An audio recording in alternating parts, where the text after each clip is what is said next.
Welcome to this episode of the Practice of Being podcast. Birthdays are a funny time of year.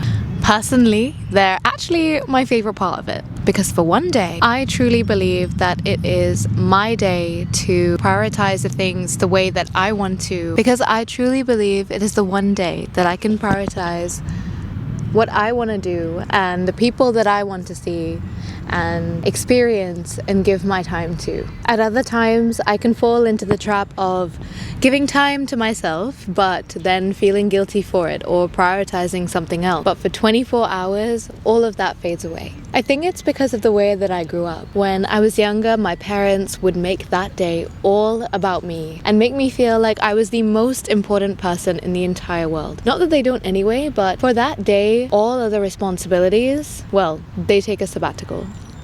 And I've spent all my birthdays except for one, which was last year, with them, and we have always made them special in our own way. And when I speak about making a day all about me, I don't mean in like a bratty or a fancy way either. I mean how one time we were in Greece and I believe it was my 17th birthday, and it literally rained the entire day, and so we spent the entire day pretty much stuck in a hotel resort room. But the way we made it special was that my dad actually ended up finding this eggless cake bakery spot, which is crazy for Greece anyway, that he was able to find that. And it wasn't really a cake, it was more like layers of wafers in between cream, and I'm probably really butchering the description of it, so I'm sorry to any Greek people watching. But it was also a holiday in Greece, meaning literally everywhere was shut other than for the last, for the morning, 2 hours when people are getting, their stuff for the holiday. It was some sort of festival. We spent it with an older couple living on an olive farm that we'd met a few days prior because we just felt such a deep connection with them that I really wanted to spend that time with them. And then for that day, or for the rest of that afternoon, they basically became an extension of our family, and we did the cake cutting with them, and it was just such a lovely birthday.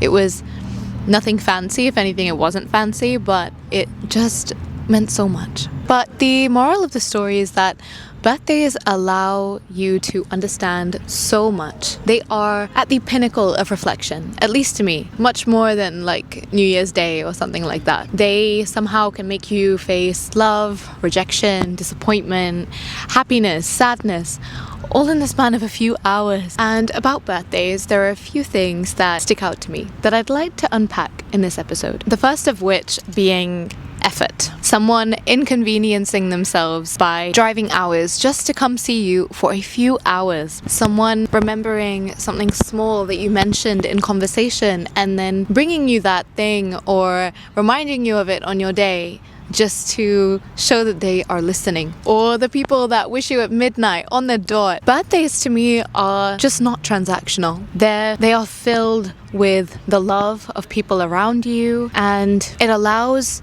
you to see in a physical sense if the people you choose to prioritize and love will do the same for you. Now, I'm not saying that if someone doesn't wish you on time or not at all, that they don't love you. Life happens and things can get in the way, since I'm a big believer in benefit of doubt. But still, the way your people show up for you, even if it's waiting up till 4:30 in the morning in my case, and not being present for the rest of the day, or if they send you a thoughtful message despite not being able to be or being there physically, or if they post a picture of you online even though you haven't spoken for weeks, and it just reminds you that you're still in their thoughts and still in their mind. All of these things make up some of the beauties and some of the sadnesses in a day. I think we can get really caught up when someone we care about forgets or doesn't show up for us in the way that we expect. I've experienced this one too many times too. And the key word in this is expectations. And this year actually was the first year in a while that I have not shed a tear. Oh, I was close.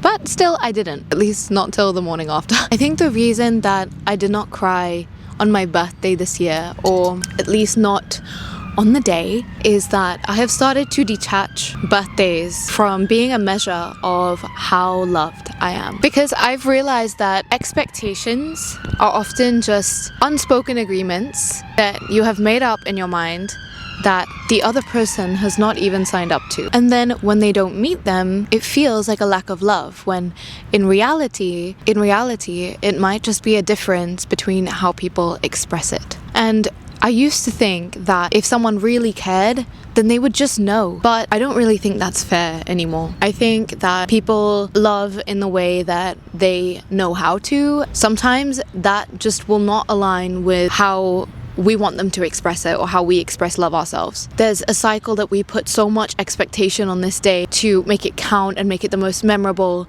and make it the most perfect day, whether it mean that we are chilling and perfectly chilling, or if we are successfully pampering ourselves, or if we are hosting the best birthday party that everyone else will enjoy and we're running around making sure everyone is enjoying it but we're not actually enjoying it ourselves, and we're making sure we see all the people that you would want to see on your birthday, like a checklist. And well, I've even heard actually that people make lists of who's wished them on their birthday just so that they can make sure to wish them back. But I just don't think that birthdays and the expression of celebrating your existence day should be transactional. So in the last 2 birthdays that I've had, I've made little to no plans at all. I kind of let the plans be in the hands of the people that I love the most. Now, of course, I do have a little bit of input, aka like logistically, managing a little bit if we're doing like tons of different things. And I also want to make sure that I'm doing things that I would want to do anyway, which is usually to just spend a few hours to myself and be some kind of creative so that I can map out like my last year. But this letting go has meant that on the day, anything can happen, anything can go off script, and I will not care because there isn't a script and there isn't a step-by-step plan. And I truly believe that if you are in the presence of people that you love and that love you, their presence will make the day the best experience for you.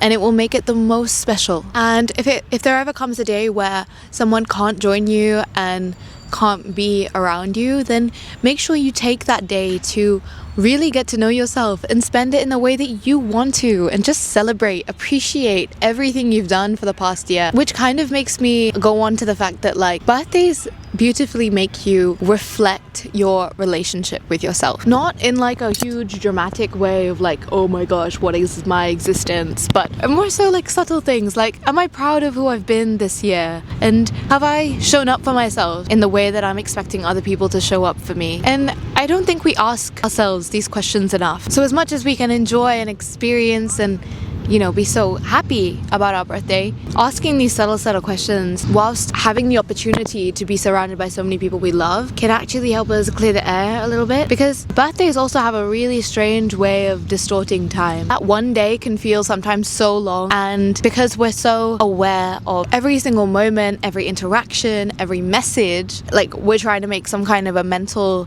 memory book, it makes you realize how quickly a whole year has passed. It makes you face that contrast of how something so singular can feel so humongous, and yet in the grand scheme of your entire life can be so small.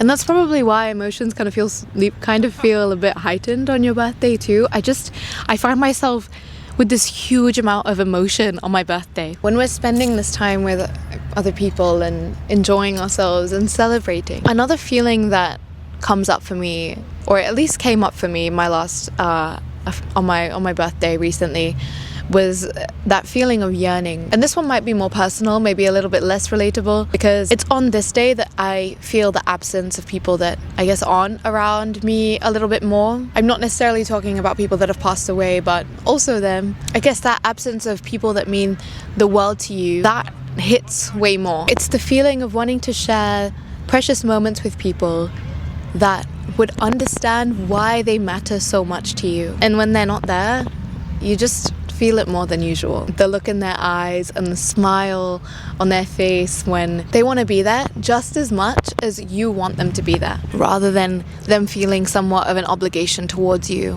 or doing it out of show. This year, unfortunately, I didn't have my younger brother celebrating with me because he was in Manchester, and I also didn't have one of my friends that I share a birthday with, and some of my other close friends in India too, you miss them more than usual. I will say that. Something that helps is keeping a little part of them with you, whether it be through some just little things, artifacts if you may. And it may seem stupid, but I actually have quite a lot of things that I use to keep people close to me. That might be jewelry, or it might be like a teddy, or photos of them. I think remembering that connection doesn't just disappear when people aren't physically there. Something that I've really been understanding is that connection doesn't always require physical presence to exist. We find ourselves measuring connection by how often we see each other, how often we speak or keep in touch, or how present they are in our day-to-day lives. Some connections exist a lot more quietly than that. They exist in our memories, and they exist in our habits, and the way they've changed how we think, in who we are actually, like in who we become as people. And just because someone isn't physically there doesn't necessarily mean that connection is weakened. And I think I've had to tell myself this more and more as I've gained more like long distance friendships over the past few years. But that is probably a strong parallel in long distance relationships, that thing that you have to keep reminding yourself that, you know, it's not the end of the world.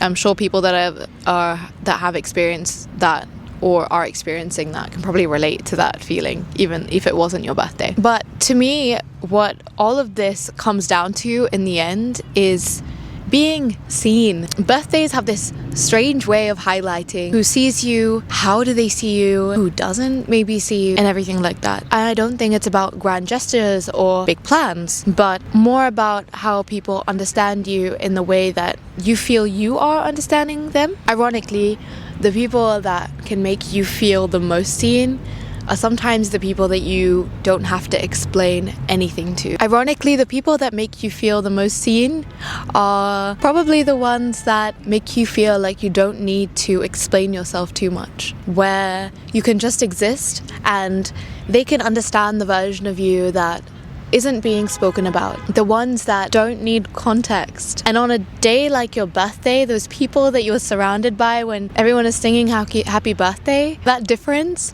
is so much louder. But something I'm experiencing is that being seen isn't just about what you receive, but it's also about what you allow. Because a lot of the time, we don't actually show people who we are, or at least not clearly enough. And there's somewhat of a harsh truth to this, that we say we want to be seen and we want to be understood, but we're not comfortable with showing ourselves fully either. Not intentionally maybe, but at least in the small ways that we may hold back or adjust or present a slightly more palatable version of ourselves, tailoring ourselves to who we're with. And then when people don't fully understand us, it feels like they maybe haven't seen us, when maybe we didn't give them the full picture to begin with. And I've caught myself in that web too, again and again. I think it requires us to show up as we are without over curating and overthinking experiences, without trying to control how the day unfolds in this context. And I think maybe that's why letting go has made such a difference to me, because I think that when you stop trying to make the day so perfect, you actually give people the space to meet you where you are, because that's your state. But I guess those moments where you can see yourself not being seen can be quite hurtful. But at least you saw yourself. Understand that you can then reel yourself back into the present. Instead of holding a grudge, you can hold the gratitude that people are around you, celebrating you. And if it's not in the way that you want to be shown love, they're still showing up and they're trying their best. Because these people showing up for me, whether you like it or not, is not necessarily going to fill a hole in your heart. Because genuinely, the only person that can fill that is yourself. And you being open and allowing yourself to enjoy and be present in those moments of flickers of doubt, those are really going to be the deal breakers when you're looking back on your memories. So to end this short but sweet episode, give yourself the space to feel freely, completely. Feel all the good, feel the less so, and remember that at the end of the day, it's not how perfect it was. It's about how honestly you're experiencing, because that's what's worth remembering. I hope that whoever's birthday is coming up has the most amazing birthday, and I hope that even if it wasn't your birthday, you have taken something from this, maybe agreed with me or disagreed with me, but either way, I would love to hear your thoughts. And as always, DMs are open, and I would love to hear from you all. Thank you so much for watching this episode and listening to this episode of the Practice of Being podcast. This is the practice of being seen.